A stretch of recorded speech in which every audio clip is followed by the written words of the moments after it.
নারায়ণগঞ্জের গাজী টায়ার কারখানার আগুন নিভে গেলেও এখনও ধোঁয়া দেখা যাচ্ছে। পাশাপাশি ফায়ার সার্ভিস তাদের কাজ চলমান রেখেছে। সেখানে আছেন আমাদের সহকর্মী স্বপন আহমেদ।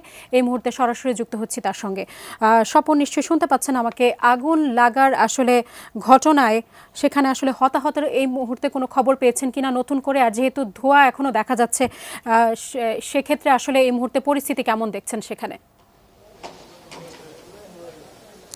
সাজিয়া, আমি কিছুক্ষণ আগে এখানে এসেছি, তারপরে আমি আসলে ভেতরের চিত্রটা দেখলাম। এখনো আসলে যে 6 তলা বিল্ডিং রয়েছে সেখানে ধোঁয়া দেখা যাচ্ছে। যদিও ফায়ার সার্ভিস বলছে তাদের যে মূল কার্যক্রম, অর্থাৎ তারা যে আগুন যেটি ছিল সেটি একেবারেই নেই। তবে এই যে বিল্ডিংটা দেখতে পাচ্ছেন, এই বিল্ডিংয়ের 3 তলা থেকে এখনো ধোঁয়া দেখা যাচ্ছে। তারা ফায়ার সার্ভিসের 3টি ইউনিট এখনো তারা এখানে অবস্থান করছেন এবং যেখানেই ধোঁয়া দেখা যাচ্ছে সেখানেই তারা আগুন নেভানোর বা এই ধোঁয়াটা নিবারণ করার চেষ্টা তারা করে যাচ্ছেন। পাশাপাশি আরেকটি তথ্য দিয়ে রাখে, আপনি যেটি আমাকে বললেন যে হতাহতের কথা আসলে নির্দিষ্ট করে ফায়ার সার্ভিস আমাদেরকে জানায়নি। যদিও যাদের স্বজনরা এখানে এসেছেন তারা দাবি করছেন যে তাদের অনেক সংখ্যক আত্মীয় তারা হয়তো এখানে আটকে আছেন, বা এখন পর্যায়ে যেহেতু আগুন নিভেও গেছে, এখন তারা আসলে কি পর্যায়ে আছে, তাদের দেহ পাওয়া যাবে কি না, এমন অনিশ্চয়তা নিয়ে তারা ভুগছেন।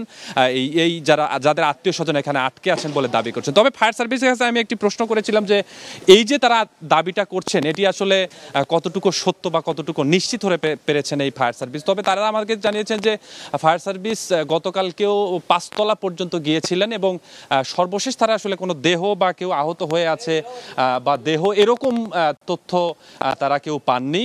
সুস্বাদু বাদাম, তিল আর স্বাস্থ্যকর গ্লুকোজ সব মিলিয়ে প্রাণ পিনাট বার, স্মার্ট কিছু খাও। তবে আজকেও হয়তো বা তারা কিছুক্ষণ পরে আবারও ভেতরে ঢুকবেন। একদম সর্বশেষ 6 তলা বা 7 তলা পর্যন্ত, ছাদ পর্যন্ত তারা যাবেন।